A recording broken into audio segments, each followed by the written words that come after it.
வணக்கம் 5ஆம் தேதி ரிலீஸ் ஆன இந்த படம் சூப்பர் ஹிட் அப்படின்னு அந்த வீக்கெண்ட் முடியும் போது ரிசல்ட்டெல்லாம் சொல்லிட்டாங்க. ஆனால் சென்னையில் இந்த படத்துக்கு நிறைய ஷோஸ் இல்லை. தென் அடுத்த வீக்கெண்ட்லேருந்து லைட்டாக அப்படி ஷோஸ் இன்க்ரீஸ் பண்ணாங்க.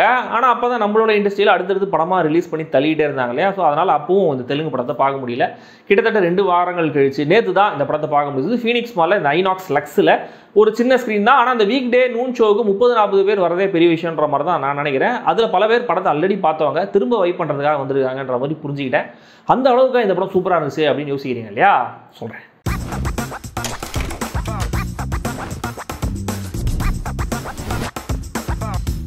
லிட்டில் ஹார்ட்ஸ் இந்தியாவில் ஜியோவோட வருகைக்கு முன்னாடி, அதாவது 2015 காலகட்டத்தில் நடக்கிற ஒரு சிம்பிளான காதல் கதை இது அப்படிங்கிற மாதிரி ஒரு வாய்ஸ் ஓவரோட ஆரம்பமாகுது படம். ஒரு மக்கு பையன் ஒரு மக்கு பொண்ணு 2 பேரும் எப்படி மீட் பண்ணி லவ் பண்ணி ஒன்னா சேர்றாங்க அப்படிங்கிறதான் இந்த லிட்டில் ஹார்ட்ஸ்.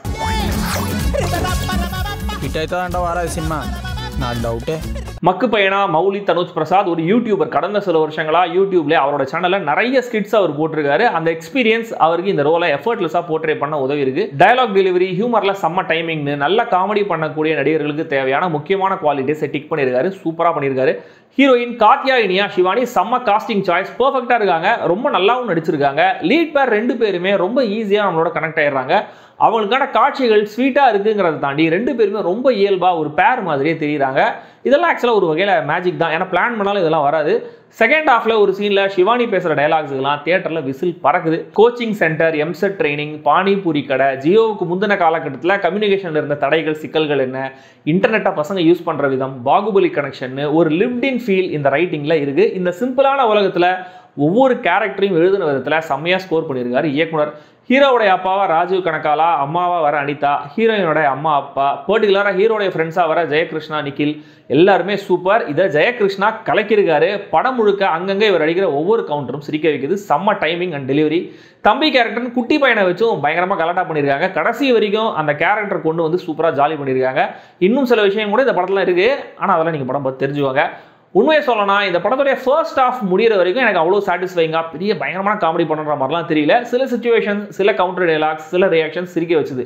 பட் எல்லாரும் சொல்கிற அளவுக்கு இல்லையே அப்படிங்கிற மாதிரி தான் நான் யோசிச்சுட்டு இருந்தேன். எனக்கு தெலுங்கு ஓரளவுக்கு புரியும்.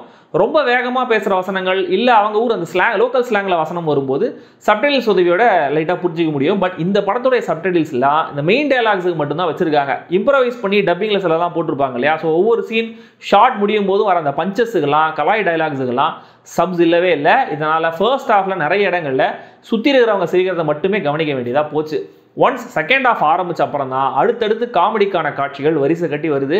அதுக்கான ஒரு ஆரம்ப புள்ளி இன்டர்வல் பாயிண்ட்லேயே இருக்குது. ஹீரோ டக்குன்னு ஒரு கேள்வி கேட்டு ஹீரோயின் கிட்ட அடி வாங்குற அந்த மொமெண்ட்ல இருந்தே படம் இன்னும் டோட்டல் ஃபன் மோடுக்கு போயிடுது. நீ எப்படி இருக்க, சாப்பிட்டியா இல்லையா அப்படின்னு பேசுகிற விஷயங்களை வச்சே ஒரு பாட்டு பண்ணியிருக்காங்க. சரியான ஒரு ஐடியா அது. ஹீரோ வந்து ஒரு பர்த்டே விஷ் வீடியோ ஒன்று அனுப்புவார் பாருங்க. அந்த மியூசிக் வீடியோ எடுக்கப்பட்ட விதம், அதுக்கு ஹீரோயின் அப்பா கேரக்டரோட ரியாக்ஷன்ஸ், அட்டகாசமான ஒரு காமெடி இது. அண்ட் படம் முடிகிற வரைக்கும் இந்த மியூசிக் வீடியோவை ஒரு ரன்னிங் கேக் மாதிரி யூஸ் பண்ணுது. ஒரு நல்ல ஐடியா. ஆக்சுவலாக இந்த மியூசிக் வீடியோ ஐடியா நிஜமாவே ஒரு மியூசிக் வீடியோ ஐடியாவை பேஸ் பண்ணி தான் எடுத்திருக்காங்க. டேரக்டருடைய ஃப்ரெண்டு ஒருத்தர் நிஜமாவே ஒரு ஒன் சைட் லவ்காக ஃபீல் பண்ணி ஒரு வீடியோ ஒன்று பண்ணியிருக்காரு. அந்த டியூன் அப்படியே இந்த படத்துக்காக கொஞ்சம் லைட்டாக லிரிக்ஸ் எல்லாம் மட்டும் மாற்றி அப்படியே யூஸ் பண்ணியிருக்காங்க.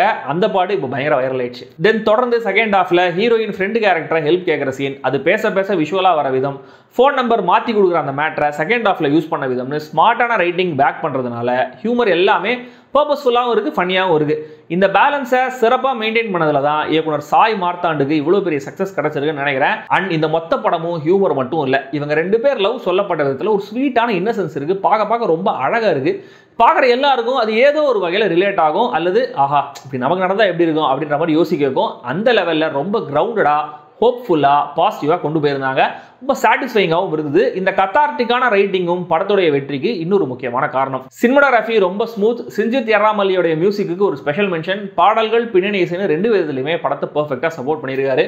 மொத்தத்தில் போன வருஷம் மலையாள ஃபிலிம் இண்டஸ்ட்ரிக்கு ஒரு பிரேமலு மாதிரி இந்த வருஷம் தெலுங்கு ஃபிலிம் இண்டஸ்ட்ரிக்கு இந்த லிட்டில் ஹார்ட்ஸ்.